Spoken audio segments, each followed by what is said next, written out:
if you're watching this, you most likely held a webinar and nobody turned up, or tried to launch a group coaching and only one person signed up, or tried to host a retreat and had to cancel because not anybody signed up. Have you been there? Yeah. I've been guiding female entrepreneurs, creators, coaches, photographers for over 9 years, and I have seen failed launches. I've seen low attendance to events or retreats. And I have some lessons to share with you on what do we do when this happens and what does it really mean for our business, right?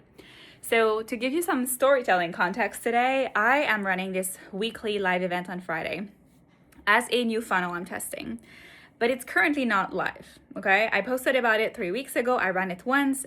Somebody signed up today to an event happening 3 hours later that I wasn't aware I was running, okay? So I had one sign up. What did I do? I showed up. And I told my newsletter, hey, I'm running an event in an hour. If you guys want to come, I had a couple people come. And I just held a session. I showed up anyways, even if it wasn't planned, even if there were low attendees, right? I didn't hype up this masterclass. I'm not currently running it. And one principle I tell every single woman entrepreneur I work with is even if you're running a group, you expect 12 and only 3 sign up. Even if you're trying to run a webinar and 0 people sign up, we keep going. We keep showing up. Why would we cancel? Well, most of the time, the reason you're canceling your events, especially free events, right? We're not talking about retreats here. That's a separate topic because there is a cost to retreats. But free events, often we cancel out of our own imposter syndrome, out of our own expectation of thinking it should be booked out, sold out, there should be more people signed up. People will judge us. Like if you're a big influencer and you have a huge audience and you do a webinar or you do a group program and only 3 people sign up, your mind goes into, what are they going to think of me?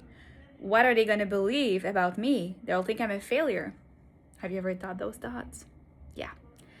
These are all your mind and illusions and beliefs playing tricks on you and actually stopping you from getting the beautiful data, the learning curve, and the confirmation that this is what you want to be running. This is meant for you, right?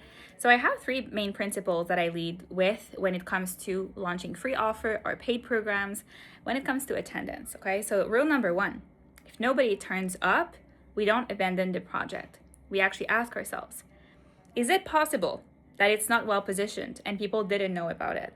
Is it possible I didn't give myself a big enough runway and people didn't know about it? Is it possible that my marketing was not enough? You posted it once on your stories, maybe once on an email. It's not enough, okay? It's not enough. So before you're starting to make conclusions about nobody cares, we need to look at, wait, what is the reason? Because no attendees is not enough data. We're lacking data here. We need more information. So we need to look at what's happening. We need to test it. Then we need to see who signs up. And then we need to run it to see if you even like it. And then from there, do people buy whatever you're selling, right? But we can't just give up because of a lack of data. This is the game of entrepreneurship. Most of the things you're putting out will not have response. Nobody will buy your book. Nobody will care. And it's not a failure. It's just a reminder that it takes a lot of work to be known, to put yourself out there, to have a marketing that actually works. And the game is figuring it out. You can have an incredible product, an incredible offer. Nobody signing up doesn't mean your offer is bad. Doesn't mean people don't care. It's just that they don't know about it or it didn't speak to them in the way you messaged it. So first we delete this illusion that if nobody signs up, it means that nobody cares. It's usually not true, okay? It means a lot of things, but it doesn't mean that. The second rule that I have is if few people sign up, if only one person signs up, we still show up. We still run the program. Of course, if it's a group program you're launching and one person signs up, turn it into a one-on-one experience. If 2 people sign up, it's still a group. You're still valid. You're allowed to share it. Don't be in your head thinking people are going to judge you. Run the group. These people trust you. They want to be transformed with you. And we grow a business by valuing every single person that chooses to work with you, okay? So we don't just cancel because of low attendance. We just do it, get the data, get the information, and improve next time, okay?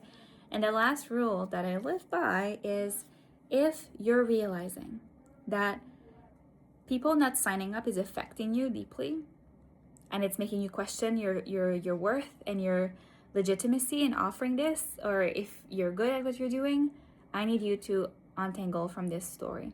Because all of this mindset, all of this noise running in the background is stopping you from being curious and excited to actually figure out what's going to be the sweet point where you're noticing, oh my God, I've reached the point where I'm launching something and people actually buy. It's not just the audience size. I work with people with big audiences that struggle selling, and people with small audience that have ease selling, are booked out and drowning in appointments and have 100 followers on Instagram. Like, you working and running a successful business doesn't always depend upon the funnels you're running. But if you're getting in your head and doubting yourself, you'll self-sabotage whether you notice it or not. And that's when you'll notice disappearing, or not really probably talking about what you offer, or quitting too early. Because the real work is in trusting what you're creating and pursuing it until you had enough time to refine it, gather the data, make it better, make it good, make it yours, right? So don't quit on you just because nobody sees you yet, okay? And if you're thinking, I have so many decisions to make in my business, I don't know where to begin, please send me a message at Your Secret Co-Founder on Instagram, or apply for my 5-week accelerator, and let's get you momentum back in your business. I'll see you soon.